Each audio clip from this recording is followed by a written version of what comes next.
The red laser dot appeared on Elena Morgan's chest at exactly 11:47 p.m. on a Tuesday night in October. She had $23 in her checking account, 217 in savings, and approximately 40 seconds left to live if she didn't move. 20 minutes earlier, she'd been a waitress. Nobody special, nobody important. Just another face serving overpriced food to people who never looked at her twice. Now she was a target. This is the story of how 6 words on a napkin changed everything. But first, we need to go back.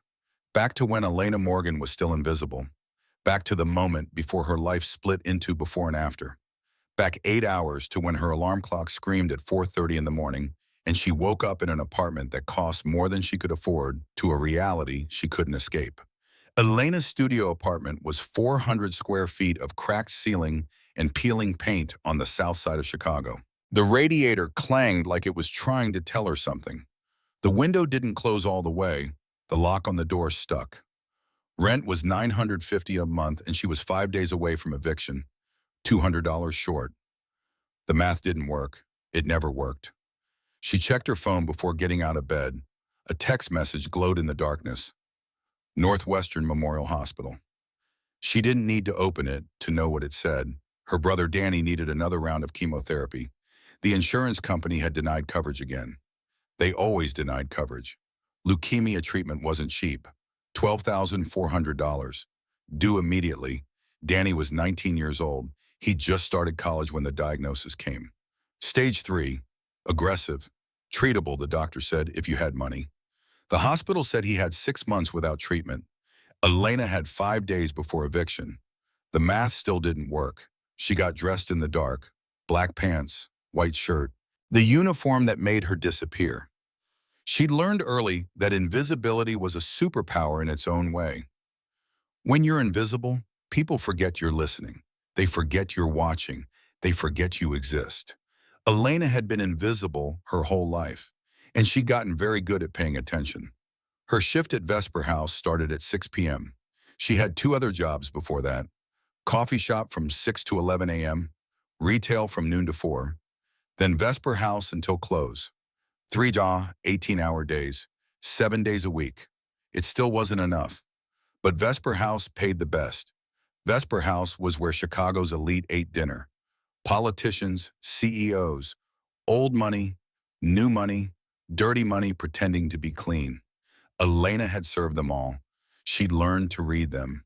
The way they held their forks, the way they looked at their phones, the way they treated the staff. People told you everything if you knew how to listen. Most people just didn't listen. Elena listened. By 6 p.m., she was standing in the staff room at Vesper House, tying her apron, checking her reflection in the mirror. Dark circles under her eyes.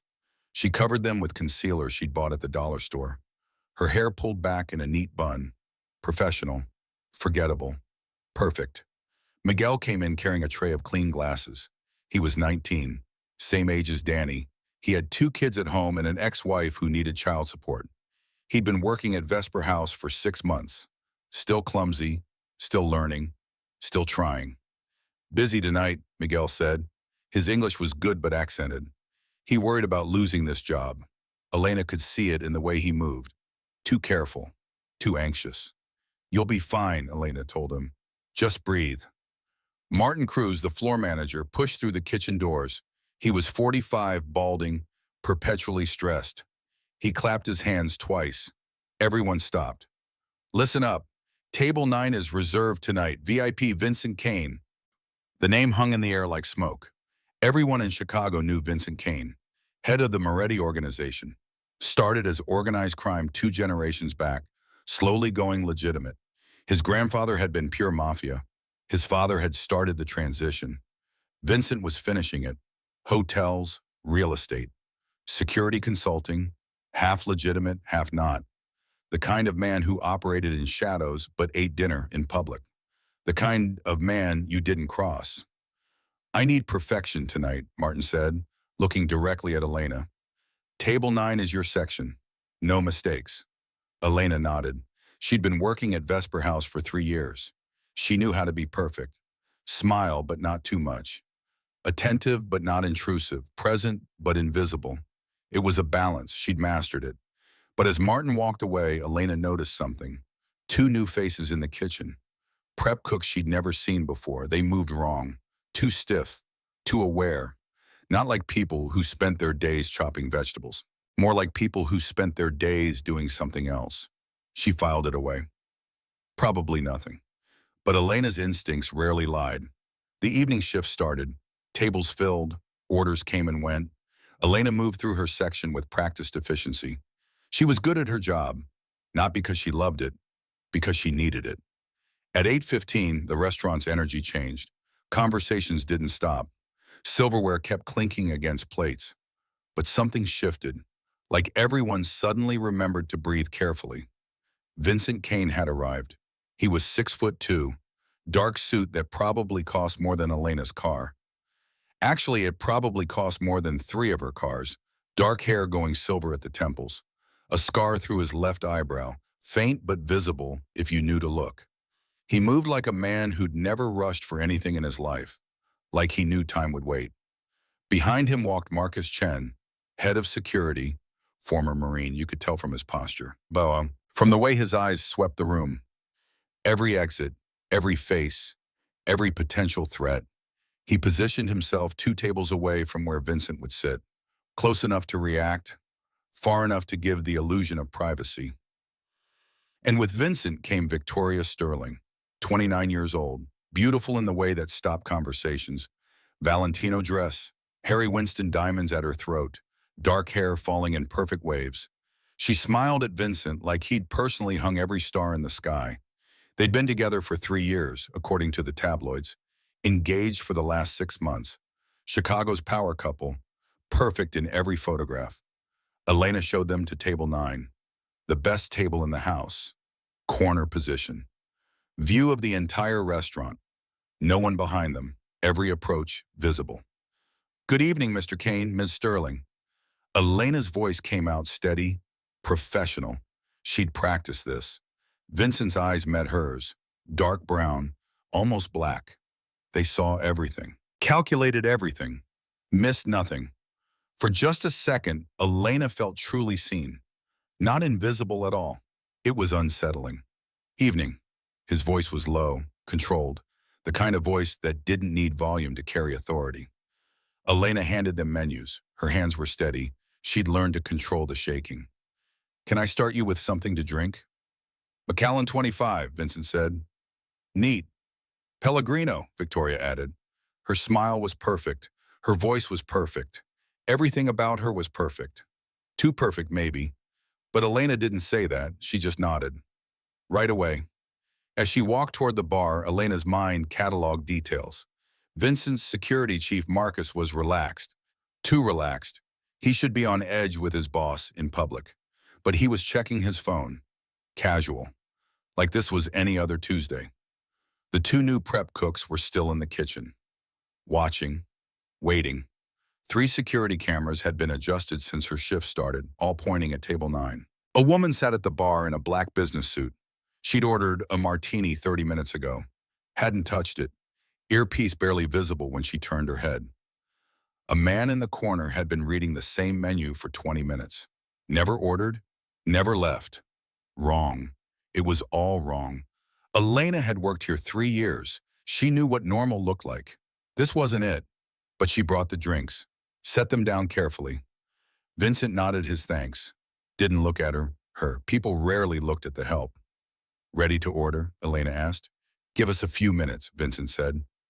Elena retreated, but she watched, because something was happening. She could feel it in her bones, in the way the air felt too heavy, in the way Marcus checked his watch, in the way Victoria's smile never quite reached her eyes.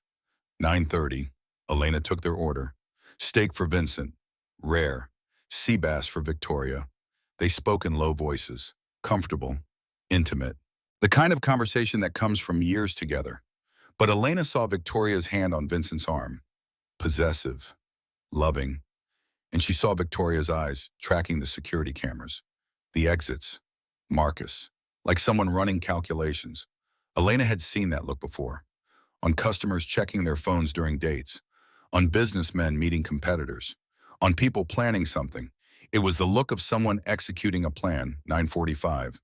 Elena brought their meals, set them down without a word, started to walk away. Miss? Vincent's voice stopped her. She turned. Yes, sir? The service tonight has been excellent. Thank you. Of course, sir. Most people never thank the waitress. Elena filed that away too. Vincent Kane noticed invisible people. That was either very good or very dangerous. She hadn't decided which.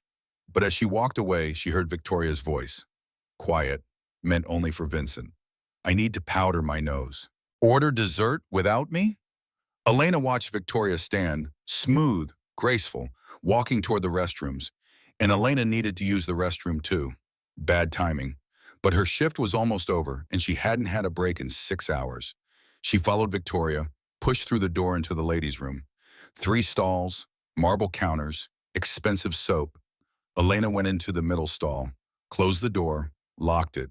The bathroom door opened again. Victoria's heels clicked on tile. But she didn't go into a stall. She stopped at the sink, made a phone call. Elena froze. She should cough, make noise, let Victoria know someone else was here. That was the polite thing, the normal thing. Elena stayed silent. It's me, Victoria said. Her voice had changed. Not sweet anymore, not loving, cold, efficient, all business. Everything is in place, yes. The dinner on the 14th isn't a celebration, it's an execution. He walks in thinking I'm his future wife. He walks out in federal custody. If he walks out at all. Elena's blood turned to ice. The FBI doesn't know they're being used, Victoria continued. They think I'm a victim, a witness. By the time they realize who I really am, we'll own this city, my father and I. Silence. Victoria was listening to whoever was on the other end. Vincent's entire inner circle will be there. I made sure of it. Mass arrest, his lawyers, his accountants, his enforcers, everyone. And when the dust settles, the Romano syndicate takes everything he built. Romano. Elena knew that name too. Thomas Romano. Chicago's other crime family. The Moretti's' rivals for 3 generations. Yes, father, I know. 3 years undercover. 3 years playing the devoted fiancée. It's finally paying off. Victoria hung up, washed her hands, checked her makeup in the mirror. Perfect again. Always perfect. Her heels clicked away. The bathroom door closed. Elena sat in the stall. Couldn't move. Couldn't breathe. Victoria Sterling wasn't Vincent Kane's fiancée. She was Thomas Romano's daughter. A sleeper agent. 3 years of lies. 3 years of manipulation. All leading to tonight. To a trap. Elena checked her phone. October 14th. That was tonight. Right now. Vincent Kane had no idea he was sitting in his own execution. Elena's hands shook. This wasn't her business. This wasn't her world. She was a waitress. Nobody. Invisible. She should finish her shift. Go home. Pretend she hadn't heard anything. But Danny's face flashed in her mind. 19 years old. Dying. Because the world didn't care about people like them. Because people with power made decisions and people like Elena just dealt with the consequences. She thought about Vincent Kane thanking her for the service. One of the only customers who'd ever looked at her like a person. She thought about Marcus Chen and the other people who worked for Vincent. Who'd be arrested tonight? Lives destroyed because Victoria Sterling is very good at lying. She thought about right and wrong, about the kind of person who could watch someone walk into a trap and do nothing. Elena wasn't that person. She left the bathroom, walked back to her section. Her heart was hammering. Her hands wouldn't stop shaking. But her face was calm, professional, invisible. She approached table 9. Vincent and Victoria were talking. Laughing, he looked happy, relaxed. A man in love with his fiancée. He had no idea. Elena pulled out her order pad, wrote 6 words, tore off the paper, folded it once. Her hand was shaking as she approached with Vincent's after-dinner whiskey. Macallan 25. Neat. She set it down, let her hand rest on the table for just a second. The folded paper slipped under his fingers. Enjoy, sir, she said. Her voice was steady. She was proud of that. Vincent's eyes flicked to her face, then down to the paper under his hand. Elena walked away. Didn't look back. Didn't let herself think about what she'd just done. Behind her, she heard the rustle of paper unfolding. 6 words. That's all she'd written. Your fiancé set a trap. Leave now. For 10 seconds, nothing happened. The restaurant continued around them. Conversations, laughter, silverware on plates. Normal. Then Vincent Kane stood up.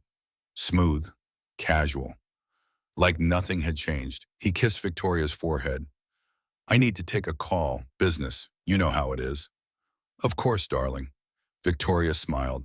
Perfect. Always perfect. Vincent walked toward the kitchen.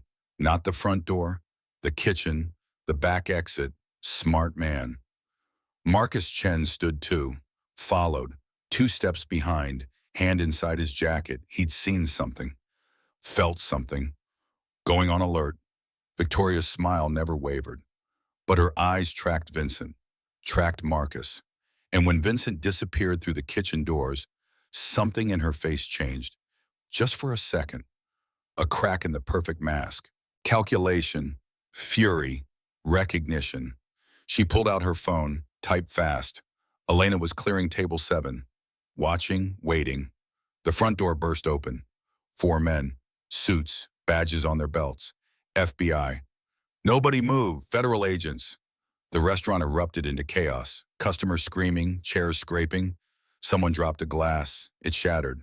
More agents poured in. 8, 10, 12. They moved with military precision. Securing exits. Checking faces. Looking for someone. Looking for Vincent Kane. But Vincent Kane wasn't there. Victoria stood.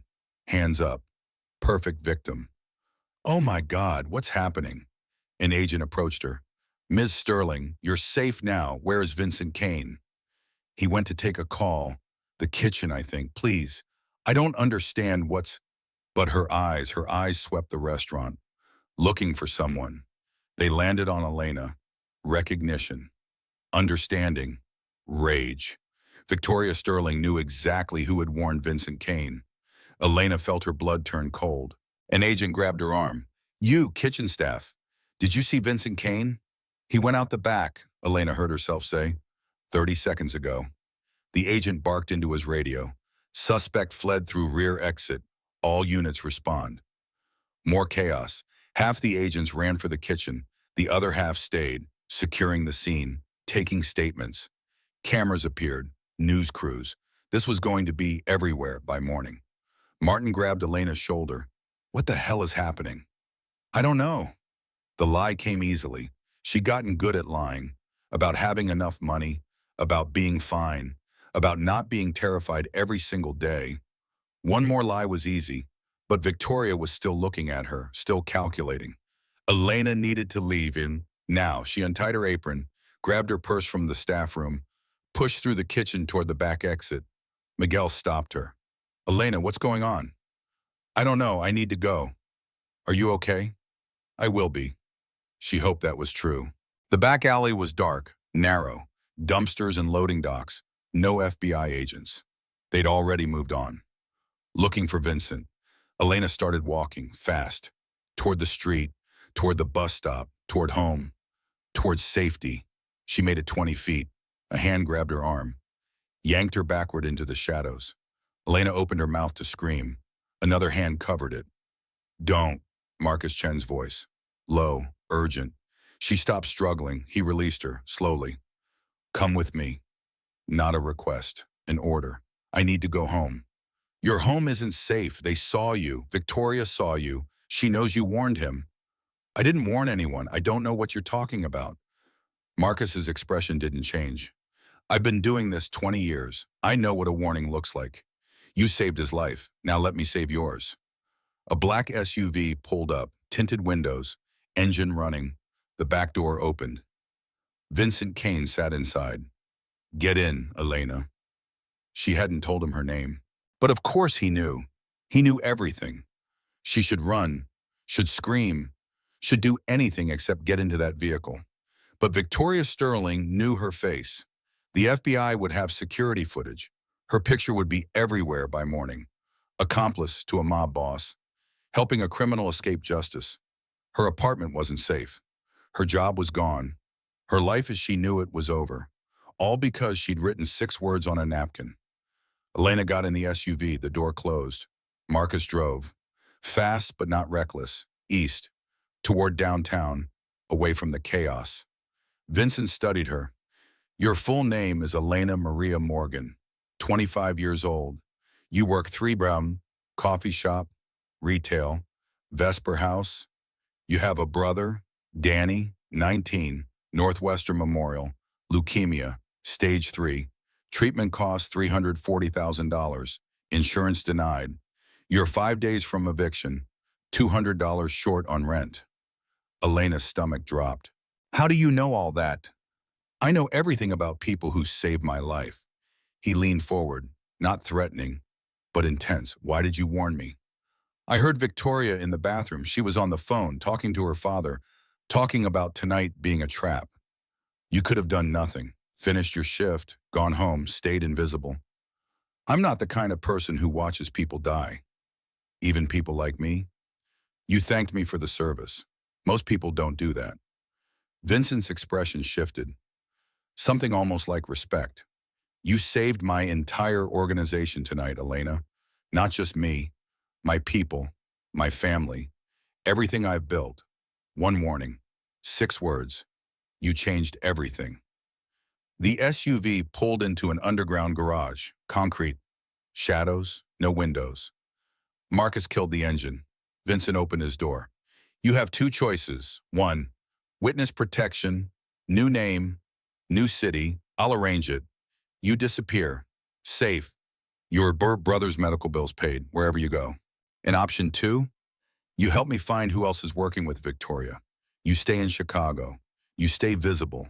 You risk everything, but you're part of stopping them. Well, Elena thought about running, about hiding, about going back to invisible. But invisible hadn't saved Danny. Invisible hadn't paid the bills. Invisible had just kept her small, and she was tired of being small. How long would I run? As long as it takes, could be forever. Elena met his eyes. I don't run. I stay. Vincent studied her for a long moment, then nodded. Welcome to the war, Elena Morgan. They walked into an elevator. Marcus hit the button for the penthouse, 42 floors up. The doors opened into an apartment that looked like something from a magazine. Floor-to-ceiling windows overlooking Chicago, marble, leather, art that probably cost more than Elena would make in 10 years. Her entire apartment could fit in the entryway. A woman emerged from the kitchen, early 40s, elegant, sharp eyes that missed nothing. She looked at Elena, then at Vincent, raised an eyebrow. This is her? This is her, Vincent gestured. Elena, this is Olivia Ross. She runs my legitimate operations. I keep him alive, Olivia corrected. She studied Elena like a specimen under glass. You look terrible. Come here, I'll show you where you can clean up. Elena followed her down a hallway, past rooms that were bigger than her apartment, to a guest bedroom with an attached bathroom. The bathroom alone was larger than her kitchen. There are clothes in the closet, Olivia said. Should fit, shower, rest. You're safe here. Am I? Olivia's expression softened, just slightly. Vincent doesn't bring people here, ever. If he brought you here, you're safer than you've ever been. Whether that's a good thing or not remains to be seen. She left. The door closed. Elena stood in the bathroom, looked at her reflection. Mascara smudged, hair falling out of its bun. She looked like someone who just had their life destroyed. She turned on the water, cold, splashed her face. The shock helped. She wasn't a victim. Victims gave up. She was still here, still breathing, still fighting. She'd figure out the rest. But first, she needed to understand exactly what kind of war she'd just enlisted in, and whether Vincent Kane was someone worth saving, or someone who'd destroy her just as thoroughly as Victoria Sterling would have. In the living room, Vincent stood at the windows, looking out at the city. Marcus approached. Security footage from Vesper House. FBI has it. They'll identify her by morning. Let them. Vincent's voice was cold. Victoria wanted a war. She'll get one, but not the war she expected. The girl, Elena, she's civilian, untrained, unprepared. She walked into a trap meant for me and walked out alive. She noticed things my own security missed. She took a risk that could have gotten her killed. That's not unprepared. That's extraordinary. She'll be a target now. She already is. We might as well make her a weapon. In the bathroom, Elena dried her face, looked at herself one more time. 24 hours ago, she'd been invisible. Tomorrow, her face would be on every news channel in Chicago. Accomplice, criminal, target. But tonight, for the first time in her life, she'd mattered. She'd changed something and saved someone, made a choice that rippled outward into consequences she couldn't predict. And terrifying as that was, it also felt like finally waking up. Elena Morgan had spent her whole life invisible. Maybe it was time to be seen, even if being seen might kill her. Elena woke to sunlight streaming through floor-to-ceiling windows and forgot, for exactly 3 seconds, where she was. Then memory crashed back. The bathroom, Victoria's phone call, 6 words on a napkin, the FBI raid, getting into Vincent Kane's SUV, her life ending and beginning in the same night. She sat up. He sat. The guest bedroom was larger than her entire apartment. California king bed, silk sheets, art on the walls that looked original. A clock on the nightstand read 6:47 a.m. She'd slept 4 hours. Not enough. Never enough. But her phone was buzzing. 23 missed calls, 46 text messages. She opened the news app. Her face stared back at her. Security footage from Vesper House. Grainy but clear enough. Elena Morgan, 25, waitress, wanted for questioning in connection with organized crime figure Vincent Kane's escape from federal custody. Consider armed and dangerous. Do not approach. Call the tip line. Armed and dangerous. Her. The woman who cried at dog food commercials. She scrolled through the articles. Every major news outlet, CNN, Fox, local channels, all running the same story. Vincent Kane, alleged head of the Moretti organization, fled FBI raid with help from unnamed accomplice. Believed to be in hiding, federal manhunt underway. And Victoria Sterling. Oh, Victoria was everywhere. Press conference at 7 a.m. Elena clicked the video. Victoria stood at a podium, eyes red, makeup perfect even in distress. She wore white, intentional, innocent, victim. I thought I was in love. Victoria's voice broke at exactly the right moment. I thought Vincent was trying to go legitimate, build something clean. I was wrong. When I discovered evidence of his criminal activities, I contacted the FBI. I thought I was doing the right thing. Instead, he found out. Last night was supposed to be our engagement dinner. It became the night he showed his true nature. A reporter shouted a question. Ms. Sterling, who helped Vincent Kane escape? Victoria's face filled the screen. A woman named Elena Morgan. She'd been working with Vincent's organization for months, embedded at Vesper House, watching me, reporting back to him. She warned him about the raid. Without her, Vincent Kane would be in custody right now. Elena's hand shook. Months. Victoria was claiming Elena had been working for Vincent for months. Premeditated. Conspiracy. Federal charges. Miss Sterling, are you afraid? Victoria's eyes glistened. Perfect tears. Yes, I'm terrified, but I'm also determined. Vincent Kane will face justice, and so will everyone who helped him. The camera zoomed in on Victoria's face. And for just a fraction of a second, Elena saw something beneath the perfect mask. Something cold. Something that enjoyed this. Victoria Sterling wasn't afraid. She was furious, because Elena had ruined her perfect plan. A knock on the door. Elena closed her phone. Come in. Olivia entered carrying a tray, coffee, toast, scrambled eggs. Eat, you'll need your strength. I'm not hungry. I didn't ask if you were hungry. I said eat. Olivia set the tray on the bed. Not unkind, just matter of fact. You've been up 10 minutes. You've already watched Victoria's press conference. You've already seen your face on the news. You're already spiraling. So eat something before you collapse. Elena picked up the coffee. It was perfect. Exactly the right temperature. Exactly the right amount of cream. How did you know how I take my coffee? I know everything about the people in this house. Olivia sat in the chair by the window. Elena Maria Morgan, born Northwestern Memorial. Parents died when you were 6. Car accident. Drunk driver. walked away without a scratch. You and your brother went to live with your grandmother. She raised you, worked 2 got you through school, died when you were 21, lung cancer, left you with 47,000 in medical debt. Elena's throat tightened. You've been busy. It's my job. Your brother Danny is at Northwestern Memorial right now. Room 412, he's stable. His treatment has been paid for. 6 months of chemotherapy, fully covered, plus a bone marrow donor search, also covered. Elena's hand froze halfway to her mouth. What? Vincent keeps his promises. You saved his life. He saves your brother's. I didn't ask him to do that. No, you asked for nothing. That's why he did it. Olivia leaned forward. Let me explain how this works. Vincent Kane doesn't trust easily. Most people want something from him. Power, money, protection. You wanted nothing. You saw something wrong and you fixed it. That makes you either incredibly brave or incredibly stupid. He hasn't decided which yet. Can it be both? Olivia almost smiled. Eat your eggs. Elena ate. The eggs were perfect too. Everything in this world was perfect. Except her. She was a waitress wearing borrowed clothes in a penthouse she didn't belong in, wanted by the FBI, with her face on every news channel. What happens now? Elena asked. Now you have 3 choices. 1, witness protection, new name, new city, new life. You disappear. Vincent's people will arrange everything. You and Danny go somewhere safe, somewhere Victoria Sterling will never find you. What's option 2?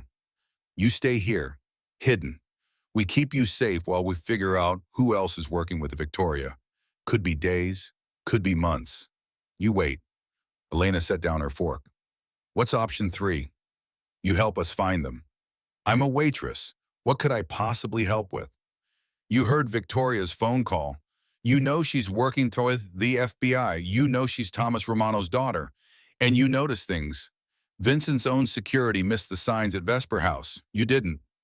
I got lucky. Luck is noticing ice cubes are cloudy when everyone else just drinks the water. Olivia stood. Think about it. Take your time. But not too much time. Victoria's already rewriting the story. The longer you stay silent, the harder it is to fight back. She left. The door clicked shut. Elena sat in the expensive bed in the expensive room, looking at her face on the news, armed and dangerous. Accomplice. Criminal. Her phone buzzed. Danny, she answered. Hey, Elena, his voice cracked. What the hell is going on? Your face is on TV. They're saying you helped a mob boss escape the FBI. That can't be real. Tell me it's not real. It's complicated. Uncomplicated. Elena closed her eyes. I overheard something I shouldn't have. I warned someone, now I am in trouble. The hospital says my treatment is paid for 6 months. Everything. They won't tell me who paid. Was it you? In a way. Elena. Danny's voice was sharp, scared. What did you do? What I had to do to keep you alive. Silence, then. Where are you? Somewhere safe. That's not an answer. It's the only answer I can give right now. I need you to trust me. I do trust you. I'm also terrified for you. That makes 2 of us. Elena tried to smile. Failed. Listen, don't talk to anyone. Not reporters, not police, not FBI, nobody. If anyone asks about me, you don't know anything. Can you do that? Are you in danger? The truth would terrify him. A lie would insult them both. I'm handling it. That's not an answer either. It's still the only one I've got. I love you. I'll call you when I can. She hung up before he could argue, before she could hear the fear in his voice and change her mind about everything. A shower, clean clothes from the closet, black jeans that fit perfectly, gray sweater, comfortable, expensive, not hers. She found Vincent in what looked like an office. Wall of windows, desk of dark wood, computer screens showing security feeds, news broadcasts, stock tickers. He stood studying a map of Chicago spread across a conference table, marking locations with red pins. Marcus Chen sat in a corner, cleaning a gun, methodical, practiced, not looking up. Vincent glanced at her. You slept. 4 hours. Better than nothing. He gestured to the map. These are Victoria's known associates. People she's been seen with in the last 3 years. Business contacts, social contacts, charity events. Elena approached the table, counted pins.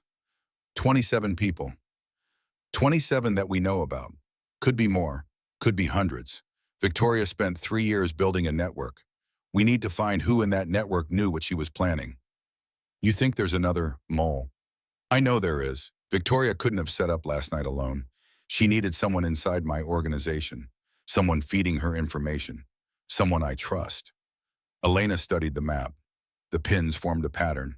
North side, downtown, a few in the suburbs. Have you talked to all of them? Most. They all say the same thing. Victoria was charming, social, interested in legitimate business. None of them saw this coming. People see what they want to see. And what do you see? Elena looked at the map. Really looked. You have 27 pins, but only 5 locations appear more than once. She pointed. This address. Victoria visited 4 different people there. What is it? Vincent leaned closer. Luxury condos. High-end. Why? If I wanted to meet someone without being obvious, I'd visit multiple people in the same building. Makes it look like I have legitimate reasons to be there. But really, I'm meeting one person. The same person, different apartments, different excuses, same building. Marcus stopped cleaning his gun, looked up. That's smart. Vincent pulled up building records on his phone, scrolled through tenant names, stopped. Thomas Romano owns a unit there, under a shell company, Unit 4212. Victoria's father. Elena felt cold. She was meeting him, planning this, right under your nose. For 3 years. Vincent's jaw tightened. I proposed to her in that building, rooftop restaurant. I thought I was being romantic. She was probably laughing at me. The bitterness in his voice was sharp, real. For the first time, Elena saw past the control, saw the man underneath, someone who'd been betrayed by the person he loved most. I'm sorry, Elena said. Don't be. I chose poorly. I ignored warning signs because I wanted to believe in something good. That's on me. He looked at her. You didn't ignore the warning signs. Why? My grandmother used to say, trust your gut. If something feels wrong, it probably is. Smart woman. She was. Elena's throat tightened. She died believing I'd make something of my life. Instead, I'm wanted by the FBI. You're also standing in my office looking at a map of people who want me dead and figuring out patterns my security team missed. I'd say you're making something of yourself. I'm a waitress. You were a waitress. Now you're the woman who saved my life. That's a different job entirely. Marcus stood, holstered his gun. If Romano owns that unit, he's watching it. We can't just walk in. We don't need to walk in, Elena said. Both men looked at her.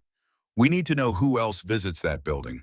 If Victoria was meeting her father there, maybe she was meeting others too. Other people helping her. We track the visitors, find the pattern. Vincent smiled, actually smiled. Marcus, pull building security footage. Last 6 months. Cross-reference faces with known Romano associates. That's thousands of hours of footage. Then you'd better get started. Marcus left. Vincent turned back to the map. You're good at this. I'm good at watching people. It's what waitresses do. It's what intelligence operatives do too. The difference is training. Are you offering to train me? I'm offering to keep you alive long enough to matter. Training is part of that. Elena looked at the map, at her reflection in the windows, at the life she'd stumbled into. Your friend Olivia said I have 3 choices. Disappear, hide, or help.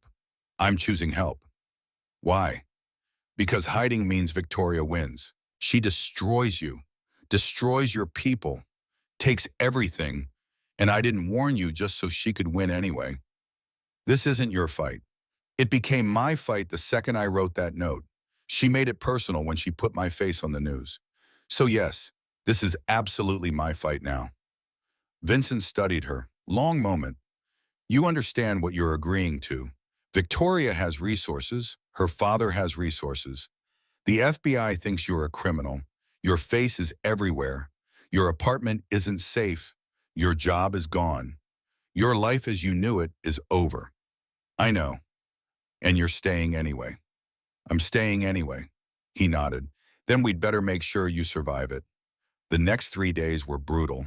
Marcus taught Elena the basics: how to move, how to watch, how to fight. Not to win, just to survive long enough to run. You're small, Marcus said on day one. That's an advantage. People underestimate small. Use it. He showed her pressure points: where to hit, where to run, how to break someone's grip, how to use everyday objects as weapons. Keys, pens, coffee cups, anything. Elena was terrible at it. She'd never hit anyone in her life. Every instinct told her to avoid violence, to de-escalate, to run. Running is fine, Marcus said. Running keeps you alive. But sometimes you can't run. Sometimes you have to hit first. Day 2, Elena could barely move. Every muscle screamed. Marcus had no sympathy. Again, I can't. You can, you just don't want to. What's the difference? The difference is you're still breathing, again. She went again, failed again, got up again. By day 3, she landed one solid hit. Broke Marcus's guard for half a second. He smiled. Better. I got lucky. The luck is just preparation meeting opportunity. You prepared, you got the opportunity, you took it. That's not luck. That's skill. While Elena trained, David Park worked on the building footage. Thousands of hours compressed into patterns. Faces matched to names. Names matched to organizations. Romano Syndicate. FBI agents. Politicians. Business owners. Victoria had been building a network for 3 years. Slowly. Carefully. Everyone had legitimate reasons to know her. Legitimate reasons to visit that building. But together the pattern was clear. She'd been planning this for years, long before she ever met Vincent. This was always the mission: infiltrate, gather intelligence, destroy. And she'd almost succeeded. By the 4th morning, Elena could move without wincing. Barely. She found Vincent in the office again. More maps, more pins, more surveillance photos. We have a problem, he said without preamble. Just one? The FBI is expanding their search. They're looking at your brother, your friends, anyone you've ever talked to. They think you'll reach out. I called Danny once, told him not to talk to anyone. They're monitoring his phone now, in his room, 2 agents, rotating shifts. Elena felt sick. They're using him as bait. Yes. Can we move him? Not without making it worse. Right now he's a sick kid. We move him, he becomes a co-conspirator. So we do nothing. We protect him from here. We have people watching the hospital. If anyone tries anything, we'll know. That's not enough. It's all we can do right now. Vincent's voice softened.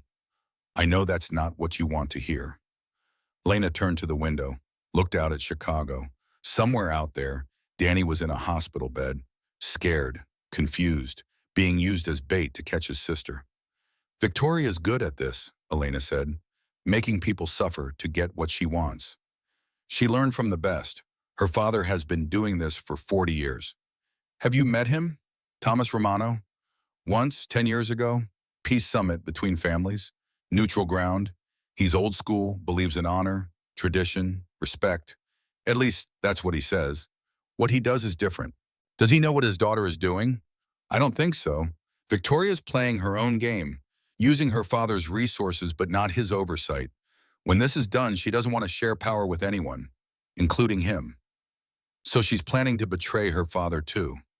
Eventually, but first she needs to take me down. I'm the immediate threat. Elena thought about that, about Victoria's 3-year con, about her willingness to betray everyone. She's good at being alone. What do you mean? Most people need connection, need trust, need someone. Victoria doesn't. She's been lying to you for 3 years, lying to her father for longer, lying to everyone. That takes a specific kind of person, someone who doesn't need anyone, or someone who was taught not to trust anyone. You sound like you feel sorry for her. I did love her once, or I thought I did. Now I'm not sure I ever knew her well enough to love. Vincent looked tired suddenly. Older. She played her part perfectly. Everything I wanted to see.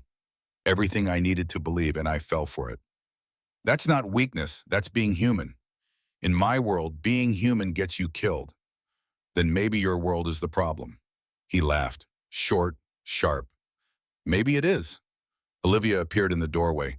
We have movement, Romano Syndicate, 6 cars, heading downtown. Vincent straightened, all business again. Where? Toward the financial district. Could be legitimate business. Could be something else. Track them. I want to know everywhere they stop, everyone they meet. Olivia nodded, left. Vincent turned to Elena. You should stay here, where it's safe. I didn't choose to help just to sit in a penthouse while you do the actual work. You've been training for 4 days. That doesn't make you ready for this. I notice things other people miss. That's what you said. So let me notice. If something happens, if shooting starts, you run. You don't fight. You don't try to help. You run. Understood? Understood. 20 minutes later, Elena was in the back of an SUV with Vincent and Marcus, following at a distance. David tracked the Romano vehicles through traffic cameras, feeding updates through their earpieces. 6 cars just split up. David's voice crackled. 3 heading east, 3 heading north. Follow the northern group, Vincent said. Marcus changed lanes, smooth, professional, not obvious. The Romano vehicles stopped at a construction site. North side, commercial development, legitimate business on the surface. But Elena watched through binoculars, counted men getting out of cars. 12. Too many for a simple business meeting. They're securing the perimeter, Marcus observed. That's not business. That's a meet, something important. A black Mercedes pulled up, different from the Romano vehicles. Expensive, diplomatic plates. A woman got out, Victoria Sterling. Elena's hands tightened on the binoculars. She's here. Interesting, Vincent murmured. Victoria meeting with her father's people, but not at Romano headquarters. Why here? Elena watched Victoria disappear into the construction site. Watch the guards position themselves. Watch the pattern. Because they don't want Romano to know. This is Victoria's meeting, not his. She's cutting her father out. Vincent pulled out his phone. David, I need eyes inside that building. Any way in? Give me 10 minutes. They waited. Elena's heart hammered. This was real. Not training, not maps and theories. Real. Her phone buzzed. Text from an unknown number. I know where you are. I know what you're doing. Come alone or your brother dies tonight. The message included a photo. Danny, in his hospital room. A man standing behind him. Face obscured, gun visible. Elena's world tilted. She showed Vincent the phone. His face went dark. It's a trap. I know, I'm going anyway. Elena. That's my brother. She's using him to get to me. If I don't go, she kills him. If I do go, maybe I can stall. Buy time, give you a chance to get him out. She'll kill you both. Probably, but doing nothing means he definitely dies. At least this way there's a chance. Vincent grabbed her arm, not rough. Firm. Listen to me. Victoria wants you desperate, wants you making mistakes.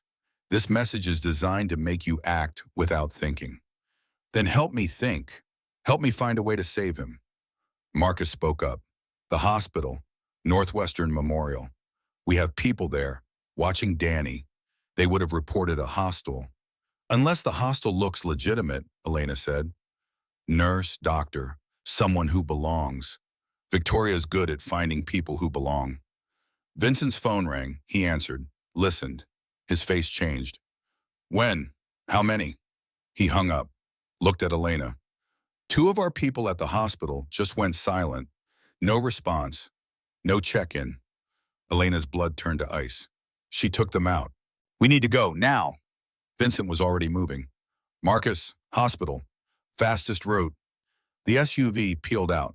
Marcus drove like physics was optional, weaving through traffic, running lights, ignoring every law. Elena's phone buzzed again. 20 minutes. Come alone. Room 412. Or he dies and it's your fault. She knows we're coming, Elena said. She's watching us somehow. Vincent pulled up building schematics on his tablet. Room 412 is on the fourth floor, east wing, 2 stairwells, 1 elevator. She'll have the obvious routes covered. What's the non-obvious route? Service elevator, kitchen access, comes up through the basement. Security doesn't monitor it closely. Then that's how I go in. We go in, together. The message said alone. The message is a lie. She's going to kill you regardless. Might as well make her work for it. Northwestern Memorial appeared ahead. Marcus pulled into the parking garage. Second level, away from cameras. They move fast. Service entrance. Marcus leading, Vincent beside Elena. Down corridors that smelled like disinfectant and despair. The service elevator. Marcus hit the button for the fourth floor. The elevator rose. Elena counted her heartbeats, tried to remember Marcus's training, pressure points, vulnerable areas, how to move, how to survive. The elevator stopped. Doors open.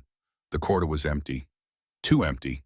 No nurses, no doctors, no visitors. Wrong, all wrong. Marcus hand signaled. Vincent nodded. They moved toward room 412. Silent, weapons drawn. Elena followed. Unarmed, untrained. They reached the door. It was closed. No window, no way to see inside. Marcus tried the handle. Locked. Vincent pulled out a key card. Where he got it, Elena didn't know. Didn't ask. He swiped. The lock clicked. The door opened. Danny sat in his hospital bed, IV in his arm, pale, scared, but alive. A man stood behind him, gun to Danny's head. Not Romano's syndicate, not Victoria. Someone else. Someone Elena recognized. Marco DeLuca, Vincent's financial advisor. The man who'd been at that first meeting. Who'd analyzed Victoria's intelligence. Who'd been part of the inner circle for 8 years. The mole. Hello, Vincent, Marco said. His voice was calm, professional. I was wondering when you'd figure it out. Vincent's gun stayed trained on Marco. Step away from the kid. Can't do that. He's my insurance policy. Marco pressed the gun harder against Danny's temple. Drop your weapons, all of you, or I paint the wall with his brain. Elena's voice came out steady, stronger than she felt. Don't hurt him. Please, I'll do whatever you want. Oh, I know you will, sweetheart. That's what makes this so easy. See, Victoria was right about one thing. You care too much. Makes you predictable. Where is she? Vincent asked. Somewhere you'll never find her. Somewhere she's already 3 moves ahead. She knew you'd come here. Knew you'd try to save the girl's brother. Knew you'd walk right into it. You've been feeding her information from the beginning. For 3 years, every meeting, every plan, every vulnerability. I gave Victoria everything she needed to destroy you, and you never suspected. Because you trusted me. Why? Because you're a dinosaur, Vincent. You think loyalty matters. Think honor means something. This world doesn't work that way anymore. It works for people who adapt. Victoria adapted. I adapted. You're still playing by rules that don't exist. You're going to kill us. Eventually, but first, you're going to watch. Watch while I hurt everyone you care about. Watch while your empire crumbles. Watch while Victoria takes everything you built. Then, when you've lost everything, then I'll kill you. Slowly. Elena saw it before anyone else. Saw Danny's hand move. Saw him grab the IV stand. Saw him swing. The metal pole hit Marco's gun arm. The gun went off. The bullet went wide. Marcus moved. Fast. Professional. 3 shots. Center mass. Marco went down. Didn't get up. Vincent stared at the body. Marco DeLuca. 8 years. His financial advisor. His friend. The man who'd helped him go legitimate. Who'd been at his father's funeral. Who'd been there for everything. All a lie. Vincent's hands shook. Just for a second. Then control returned. Ice replacing grief. Vincent, Elena said softly. Later. His voice was dead. We grieve later. Right now we survive. He rushed to Danny, checked him for injuries. You okay? Danny nodded, shaking. Elena told me if anything bad happened, fight back. Don't be a victim. So I fought back. Elena hugged him, held on. You did good. You did so good. But Vincent was checking Marco's body, pulled out his phone, recent texts, all to Victoria. They're at the hospital, room 412. Everything's ready. And Victoria's response sent 2 minutes ago. Good. When they're dead, meet me at the dock. We finish this tonight. Vincent looked at Elena. It's not over. Victoria thinks we're dead. That gives us an advantage. What dock? There's only one dock Victoria would choose. Navy Pier, public, crowded, easy to disappear in chaos. Marcus checked his watch. We have maybe 20 minutes before she realizes Marco failed. Vincent made a decision. Get Danny somewhere safe, somewhere Victoria doesn't know about. Full security. Where are you going? Elena asked. To end this. Victoria wants a war. She's about to get one. I'm coming with you. Elena, you've done enough. You saved my life. Saved your brother. You don't owe me anything more. This isn't about owing. This is about finishing what I started. I wrote that note. I chose this. Now I'm seeing it through. Vincent studied her, saw something in her face. Determination, or maybe just stubbornness. He nodded. Then let's finish it. They left Danny with hospital security and 2 of Vincent's people. Made him promise to stay put. Headed for Navy Pier. In the SUV, Elena's hands wouldn't stop shaking. She just watched someone die. Watched her brother almost die. Watched Marco DeLuca, who'd seemed so professional and trustworthy, reveal himself as something else entirely. Marcus, Vincent said, how many people in my organization could be compromised? Unknown. Marco was close to you, had access to everything. If there are others, they're deep cover. Could be anyone. Then we trust no one except each other. The pier appeared ahead. Bright lights, tourists, Ferris wheel turning against the night sky. Normal people living normal lives. Not knowing that 3 people in an SUV were about to walk into something that could get them killed. Elena thought about running, about grabbing Danny and disappearing into witness protection, starting over somewhere safe, somewhere boring, somewhere invisible. But Victoria's face flashed in her mind. Perfect makeup, perfect lies, perfect performance. Elena was done running. She was done being invisible. Whatever happened next, she was seeing it through, even if seeing it through killed her. Navy Pier stretched into Lake Michigan like a promise or a threat, depending on which side of the gun you were on. Elena had been here once before, 10 years ago, with her grandmother. They'd ridden the Ferris wheel and eaten overpriced ice cream and watched the sun set over the water. It had been one of the good days, one of the days before cancer, before medical bills, before everything got hard. Tonight the pier was crowded, tourists taking selfies, families with strollers, teenagers holding hands, normal people living normal lives. They had no idea that somewhere among them, a woman who'd spent 3 years becoming someone else was planning the final move in a game that had already cost lives. Vincent's SUV stopped 3 blocks away. Close enough, not too close. Marcus killed the engine. She'll have security. Minimum 4, probably 6. Professionals. Not Romano's usual people. She's been planning this too long to use amateurs. Positions? Vincent asked. Marcus pulled up a map on his tablet. Navy Pier layout, entrances, exits, sightlines. If I were setting up, I'd put 2 at the main entrance, 2 at the far end, 2 mobile, walking the pier. That covers all approaches. She's expecting Marco, Elena said. When he doesn't show, she'll know something's wrong. Then we move fast. Vincent checked his weapon. Marcus and I go in first. Elena stays in the vehicle. No, Elena's voice was firm. I'm coming. You've had 4 days of training. This is a combat situation. I know, and I'm still coming. Vincent turned to face her fully. His eyes were dark, serious. The kind of serious that meant people were about to die. If shooting starts, you run. You don't try to help. You don't try to fight. You run and you keep running until Marcus or I come get you. Are we clear? Crystal. I mean it, Elena. This isn't noble. This isn't brave. This is staying alive. Promise me. She met his eyes. I promise. It was a lie. They both knew it.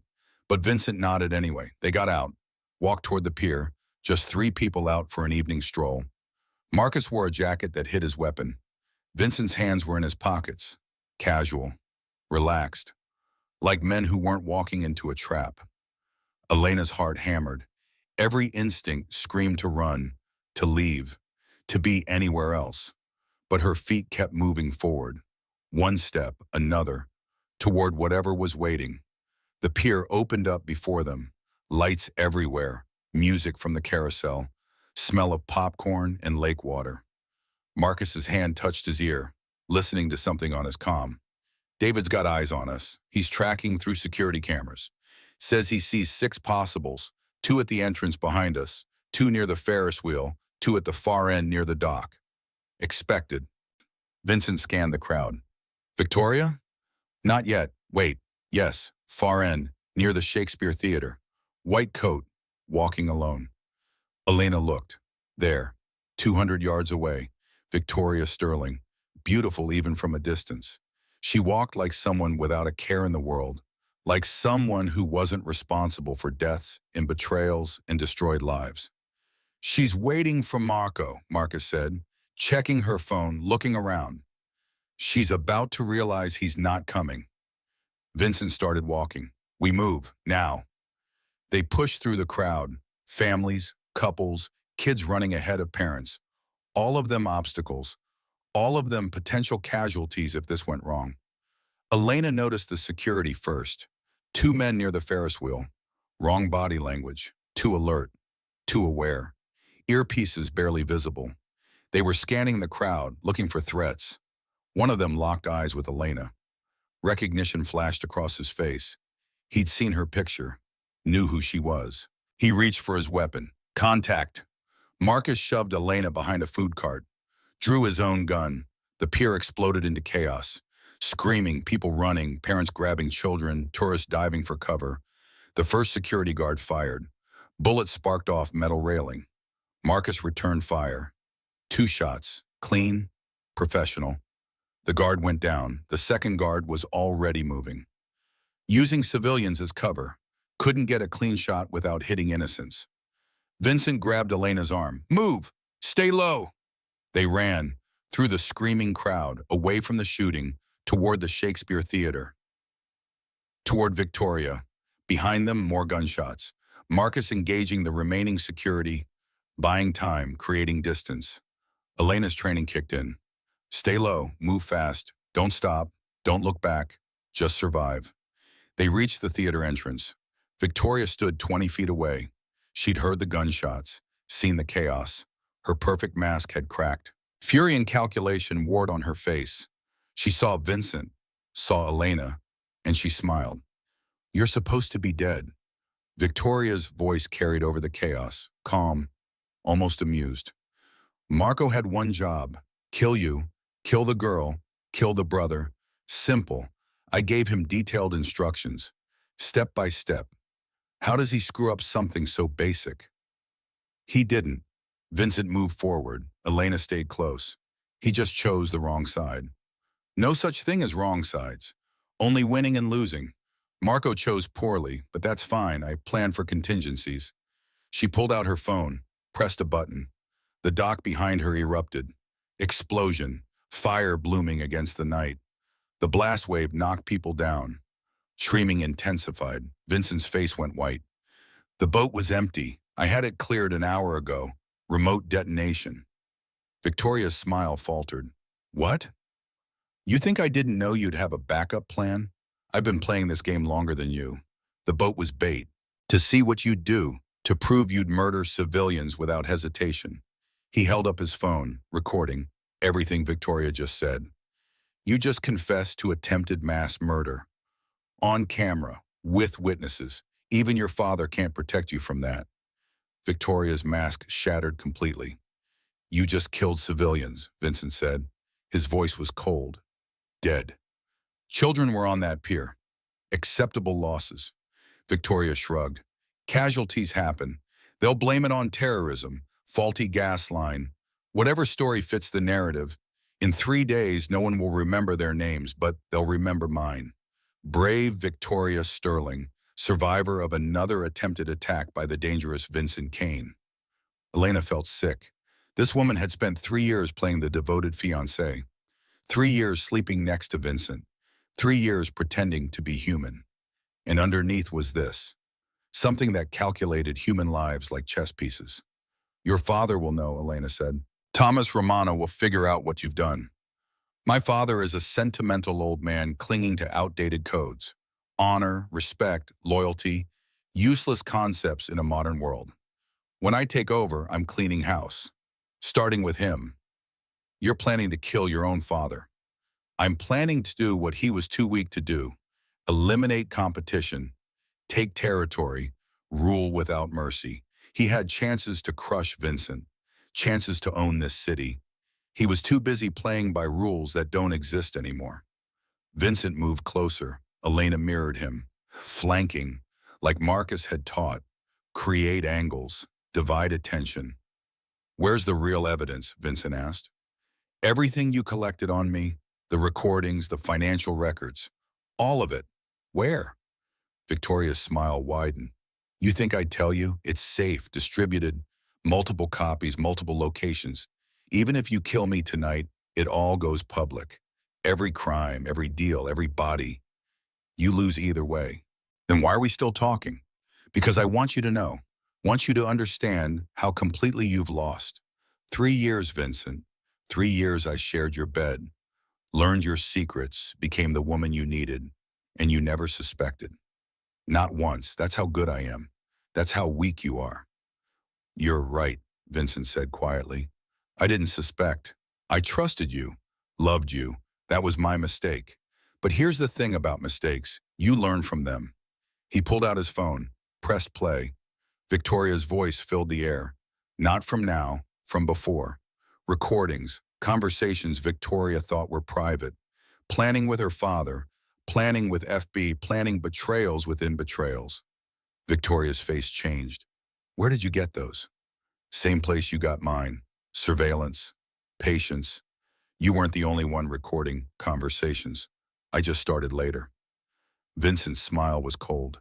Every meeting you had with your father, every corrupt FBI agent you bought, every Romano soldier you recruited, I have it all, time-stamped, verified, and it's already been sent to every news outlet in Chicago, every law enforcement agency, every rival organization.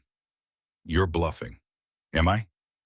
Vincent showed her his phone screen, sent messages, dozens of them, all with attachments. Your network is done. Your allies are exposed. Your father knows you plan to kill him. The FBI knows you played them. And every criminal organization in the city knows you're a liar who betrays everyone. Where exactly do you run now? Victoria's perfect composure shattered. Pure rage underneath. You destroyed everything. Everything I built. Years of work. Years of planning. Gone because of you. Because of her. She pointed at Elena. A waitress. A nobody. She ruined everything with 6 words on a napkin. 7 words, Elena corrected. Her voice was steady, stronger than she felt. Your fiancé set a trap. Leave now. That's 7. Semantics. Victoria reached into her coat. Gun! Marcus's voice crackled through Vincent's earpiece. Victoria pulled a weapon, small, compact, pointed it at Elena. You first. I want him to watch you die. Want him to feel what I'm feeling. Complete loss. Elena's training failed. She froze, looking down the barrel of a gun held by someone who genuinely wanted her dead. Time stretched. She could see Victoria's finger on the trigger. See the calculation in her eyes. This was it. This was how it ended. Then Vincent moved. Fast. Faster than Elena thought possible. He slammed into her, knocked her sideways. The gun went off. Bullets sparked where Elena had been standing. Vincent and Elena hit the ground hard, his weight on top of her, protecting her with his body. More gunshots. Marcus engaging Victoria's remaining security. Muzzle flashes in the darkness. People screaming, running. Chaos everywhere. Victoria ran toward the parking lot, away from the shooting, away from everything collapsing around her. Vincent pulled Elena to her feet. You okay? Yes, go. Don't let her escape. Stay here, stay down. Marcus will protect you. Vincent, be careful. He looked at her, really looked, like he was memorizing her face. If I don't come back, David knows where all the evidence is. He'll make sure you and Danny are safe, protected, set up somewhere far from here. You're coming back. Probably, but just in case. He ran after Victoria. Elena crouched behind cover. Concrete planter, cold against her back. She could hear Marcus somewhere to her right, still engaging security, still buying time. She should stay, should follow orders, should let the professionals handle it. But she'd spent her whole life following orders, being invisible, playing it safe. She was done with safe. Elena ran after Vincent. The parking lot was darker, fewer lights, fewer people. She could see Vincent ahead, chasing Victoria between cars. Victoria was fast, desperate, running like her life depended on it. Because it did. Elena's lungs burned. She wasn't trained for this, wasn't prepared. But she kept running anyway. Victoria reached a black Mercedes, fumbled with keys, dropped them, picked them up. Vincent caught up, grabbed her arm and spun her around. Victoria swung the gun. Vincent blocked. They struggled, professional against desperate, training against survival instinct. The gun went off. Vincent stumbled, grabbed his side, blood between his fingers. "No!" Elena screamed. Victoria kicked him. Vincent went down. Victoria stood over him, gun pointed at his head. "I offered you mercy, offered you a clean death. You chose this." Elena didn't think, didn't plan, just acted. She grabbed a loose brick from a decorative wall, ran forward, swung, connected with Victoria's arm. The gun flew, skittered under a car. Victoria turned, saw Elena. "You're dead. Get in line." They fought, if you could call it that. Victoria had training, real training. Elena had 4 days with Marcus and a lot of desperation. Victoria's fist connected with Elena's face. Pain exploded. Elena stumbled back, tasted blood. Victoria advanced. 3 years I planned this. 3 years, and you, a waitress. You destroyed it all. Good, Elena spit blood. You deserved it. Victoria lunged. Elena remembered Marcus's training. Sidestep. Use momentum. She grabbed Victoria's arm, used her own weight against her. Victoria stumbled, fell. Elena ran to Vincent. He was conscious, bleeding, pressing his hand to his side. "Told you to stay back. I don't follow orders well."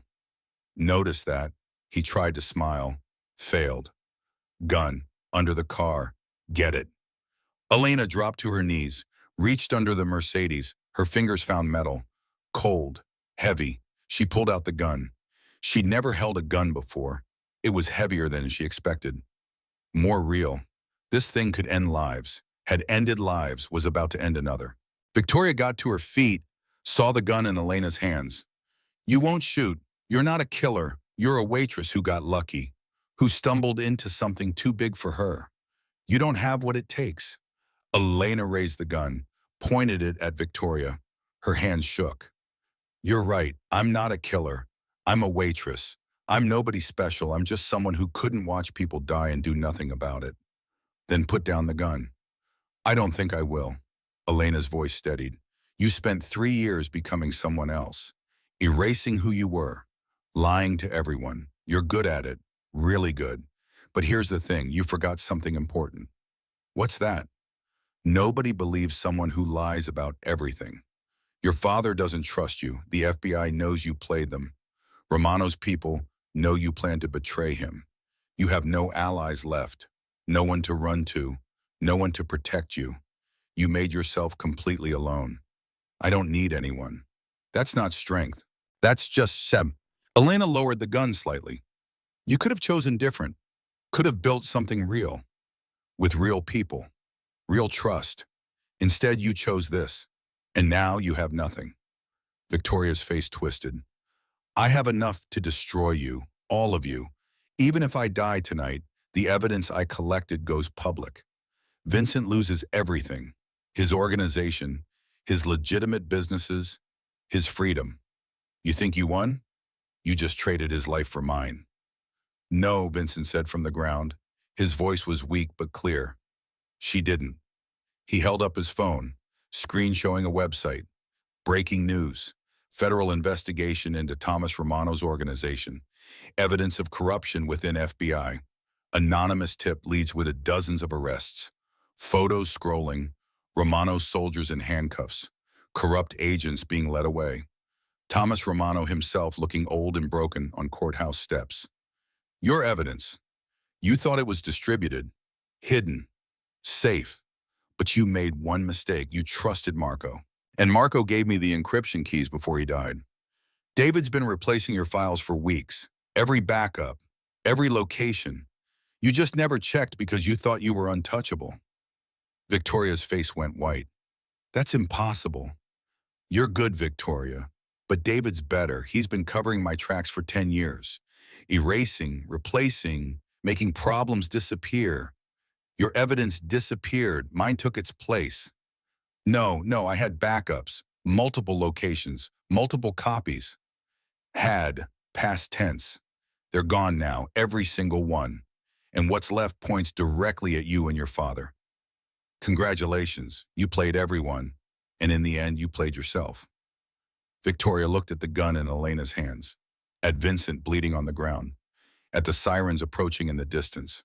Police, ambulance, FBI, coming for her.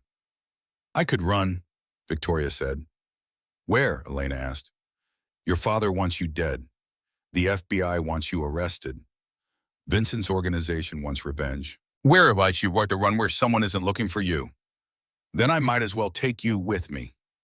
Victoria lunged, not at Elena, at Vincent, going for his throat, pure rage, pure desperation.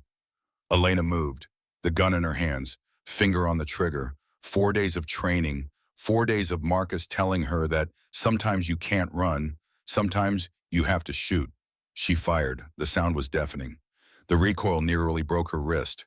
The bullet went wide, hit Victoria in the shoulder, not fatal, not even close, but it stopped her. Victoria stumbled, grabbed her shoulder, blood seeped through her fingers. She looked at Elena with something like surprise. You shot me. You were going to kill him. I was going to kill everyone. That was the plan. Kill everyone who got in my way. But you stopped me with a note, with 6 stupid words. Who does that? Who throws away their entire life for a stranger? Someone who couldn't live with themselves if they didn't. Police cars screeched into the parking lot. Lights everywhere, officers pouring out, weapons drawn, shouting commands. Down on the ground, hands where we can see them. Elena dropped the gun, raised her hands. Vincent did the same. Even injured, even bleeding. Training took over. Victoria didn't move, just stood there. Blood running down her arm. Perfect mask, finally, completely shattered. What was underneath wasn't scary, wasn't dangerous, just empty. Police surrounded them. Someone kicked the gun away. Someone else grabbed Elena, pushed her to the ground. Handcuffs, cold metal. She didn't resist. She could see Vincent being handcuffed too. Medics running toward him, his shirt soaked with blood. Too much blood. Vincent, Elena called out. He looked at her, managed a smile. Still alive. Stay that way. Planning on it. An FBI agent appeared, not one of the corrupt ones. Elena could tell. He moved different, looked at the scene with fresh eyes, assessing, computing. Elena Morgan, he asked. Yes. I'm Special Agent Rodriguez, Chicago Field Office. You're under arrest for aiding and abetting a known criminal, obstruction of justice, and about 15 other charges. You have the right to remain silent. I know my rights. Good, use them. Don't say anything until you have a lawyer. They pulled her to her feet, led her toward a police car. She could see Victoria being loaded into an ambulance, under guard, in handcuffs, going to a hospital and then to prison. She could see Vincent being treated by medics, conscious, talking. He'd survive, probably. And she could see Marcus, standing at the edge of the crowd, not arrested, not detained. He nodded at her just once. Acknowledgement, respect. She'd survived. They put her in the back of a police car, closed the door. The sound was final, like a coffin closing. She'd gone from waitress to wanted criminal in less than a week. Everything she'd built, everything she'd worked for, gone. But Danny was alive. Vincent was alive. Victoria was stopped. Sometimes the math didn't work. Sometimes you gave everything and got nothing back except knowing you did the right thing. Elena leaned her head against the window, watched Chicago pass by through bulletproof glass. Somewhere out there, Danny was safe in a hospital room, protected, cared for, treatment paid for. He'd survive. That had to be enough. The interrogation room was exactly like television. Gray walls, metal table, two chairs, mirror that was obviously one-way glass. Detective Rodriguez sat across from her, file folder in front of him. Thick. They'd been busy. "Tell me what happened," he said. "I want a lawyer." "Smart. But I'm going to tell you something first. Off the record." He leaned forward. "We've been investigating Victoria Sterling for 6 months. Ever since an anonymous tip suggested she was using the FBI as cover for her father's operations. We didn't believe it at first. She seemed clean. Perfect background. Perfect relationship. Perfect everything. Perfect is usually a lie. Yeah, we figured that out. Started digging. Found connections we shouldn't have found. Money moving wrong, information flowing wrong. But we couldn't prove anything. Until tonight." He opened the folder, spread out photos, Vincent's recordings, Victoria's network, everything. "Someone sent us these 3 hours ago. Complete evidence of Victoria Sterling's real identity. Isabella Romano, her network, her plans, her betrayals, including betraying us. 12 FBI agents are being arrested as we speak, corrupt, bought, playing both sides." "Good. The question is who sent it and why now, and what connection you have to Vincent Kane. Like I said, I want a lawyer." Rodriguez smiled. "You're smart, smarter than you look. Here's what I think happened. I think you overheard something. Warned Kane, saved his life, got pulled into something way over your head. And tonight you were trying to survive. That's not a crime, that's self-defense. Is it? Depends on who's telling the story. Victoria Sterling will say you're a criminal, part of Kane's organization. Helped him escape, helped him destroy evidence. Federal prosecutor will believe her because she's beautiful and well-connected, and you're nobody." "I am nobody." Or, Rodriguez leaned back, "you could be a confidential informant, someone who infiltrated Kane's organization at our request, gathered evidence, helped us take down a corrupt network inside the Bureau. That story makes you a hero." Elena studied him. "Which story is true?" "Whichever one serves justice. Victoria Sterling destroyed lives, corrupted federal agents, planned to murder her own father. She goes to prison for a very long time. Thomas Romano's organization is dismantled. 12 corrupt agents are prosecuted. That's justice. And Vincent Kane? Vincent Kane." Rodriguez pulled out another photo. Vincent being loaded into an ambulance. He's a complicated case. 50% of his business is legitimate. The other 50 is gray area. Hard to prosecute, harder to convict. And honestly, with Victoria Sterling's betrayal, with the corruption she exposed, with the Romano syndicate falling apart, Chicago's criminal landscape is about to get very unstable. Lot of players making moves. Lot of potential violence. You want him to keep control. I want stability. Kane's trying to go legitimate. Actually trying. Half his organization is already clean. Give him another 5 years, he's just a businessman with a sketchy past. Or we arrest him now. His organization fractures. 20 smaller groups fight for territory. Bodies pile up. Civilians get hurt. Lesser of two evils. Welcome to real-world law enforcement. So here's my offer. You sign an agreement. Confidential informant. Helped us infiltrate Kane's organization. Helped us gather evidence on Victoria Sterling and the Romano syndicate. In exchange, all charges dropped. You walk free. Your brother stays protected. You get your life back. What's the catch? You disappear. New city, new name, witness protection. You can't stay in Chicago. Too many people want you dead.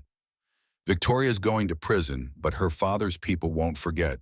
Neither will Kane's rivals. You testified against them. They'll come for you. Elena thought about that. Thought about running. Again. Always running. What if I don't want witness protection? Then you're an idiot who's going to get killed. But it's your choice. Can I think about it? You've got until morning. After that, the offer expires and you get arraigned on federal charges. Judge won't grant bail. You'll sit in jail for 6 months waiting for trial. And the prosecutor will make sure everyone in that jail knows exactly who you are. How long do you think you survive? Point made.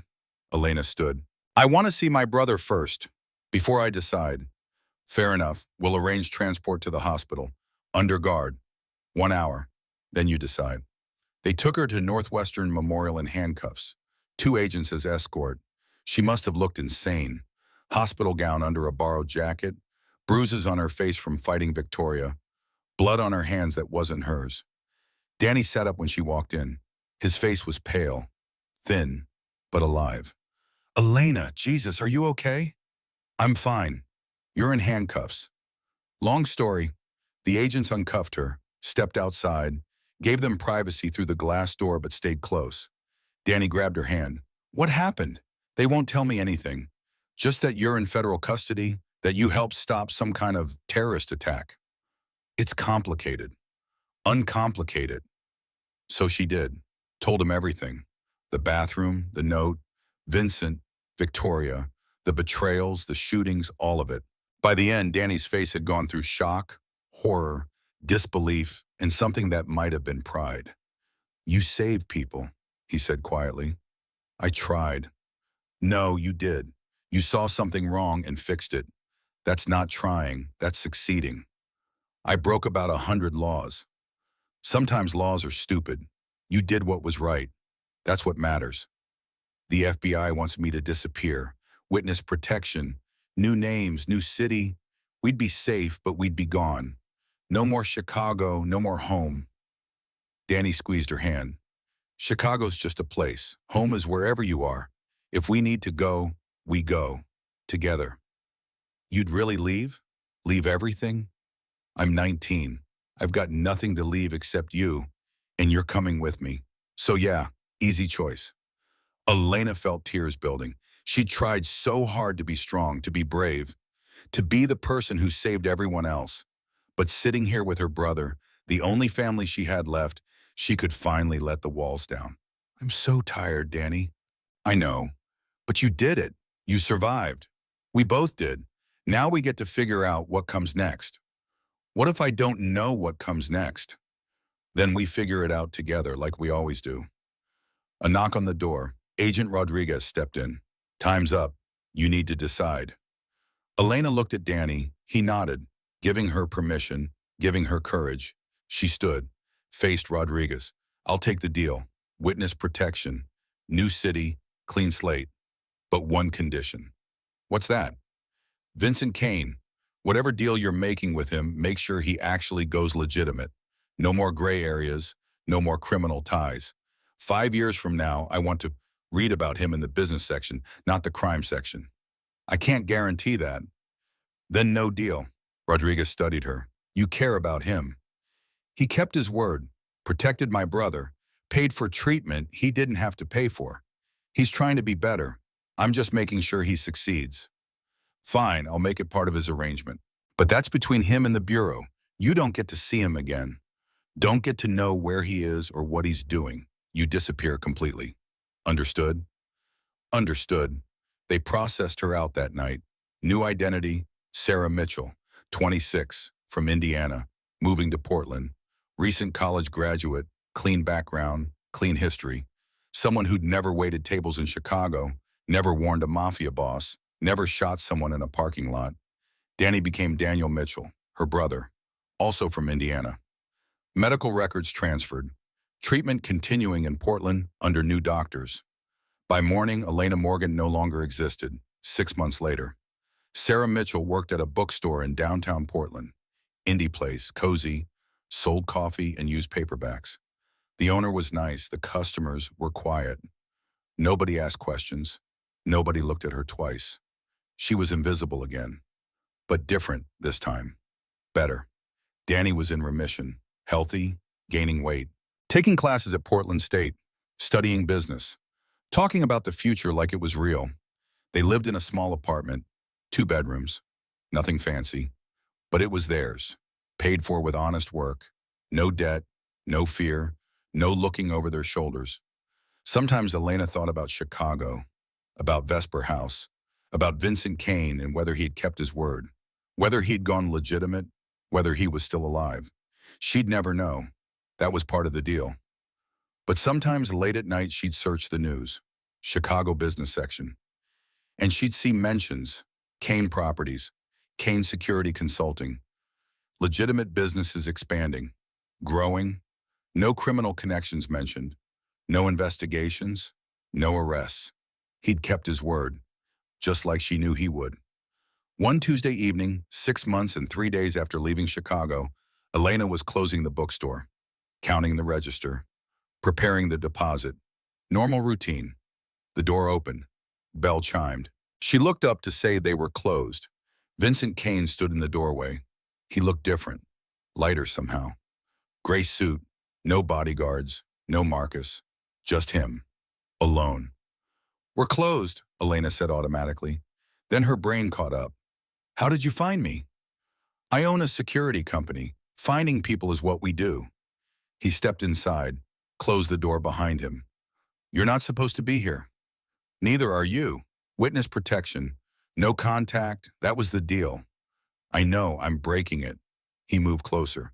"I had to know you were okay." "I'm okay, you can see that. Now you should go before someone notices." "Already noticed. Rodriguez knows I'm here." He allowed it, one time, 10 minutes. "Then I leave and never come back." "Wait, kind." "Because I never said thank you, not properly. You saved my life, risked everything, asked for nothing in return. That's rare. That's—" He paused, searching for words. "That's extraordinary. I did what anyone would do." "No, you did what almost no one would do. Most people would have stayed quiet, stayed safe. You chose different. You chose courage." Elena felt her throat tighten. "How's Chicago?" "Quieter. Victoria Sterling is serving 25 years. Federal prison, no parole. Her father died 3 months ago. Heart attack. His organization scattered. No one to hold it together." "And you?" "Legitimate, completely. I sold off everything criminal, every connection, every gray area. I'm just a businessman now, boring, legal, exactly what you asked Rodriguez to make me." "You didn't have to do that." "Yes, I did. You risked your life for mine. Least I could do is make sure that life was worth saving." He pulled an envelope from his pocket, set it on the counter. "This is for you. Danny's medical bills, all of them, paid in full, plus college tuition, 4 years, wherever he wants to go, in a trust fund, enough that you never have to work 3 jobs again. Enough that you can choose what you do instead of having to survive." "Vincent, I can't accept this." "You already did. It's in your name." "Well, Sarah Mitchell's name. Bank won't give it back. I tried." He smiled. "You saved my life. I'm saving you from working retail forever. We're even. We'll never be even." "Probably not, but we're close." He stepped back, toward the door. "I should go. 10 minutes is almost up." "Wait." Elena came around the counter. "Are you happy? Really happy?" Vincent considered that. "Happier than I was. Building something real now, something that lasts, something I'm proud of. Turns out there's satisfaction in that, in being legitimate, in keeping promises. You taught me that." "I didn't teach you anything." "You taught me that one brave choice can change everything. That's worth more than any empire, more than any amount of money. That's worth actually living for." He opened the door, paused. "Take care of yourself, Sarah Mitchell. Take care of your brother. Live a good life, a happy life. That's the best revenge against everyone who tried to stop you." "You too, Vincent Kane. Live well." He nodded, stepped outside, walked away down the Portland street, disappeared into the evening crowd. Elena stood in the doorway watching him go. She'd never see him again. That was the deal. That was the price of safety, of starting over, of surviving. But he'd kept his word, just like she knew he would. She locked the door, finished closing, went home to her brother in their small apartment, in their quiet, normal life.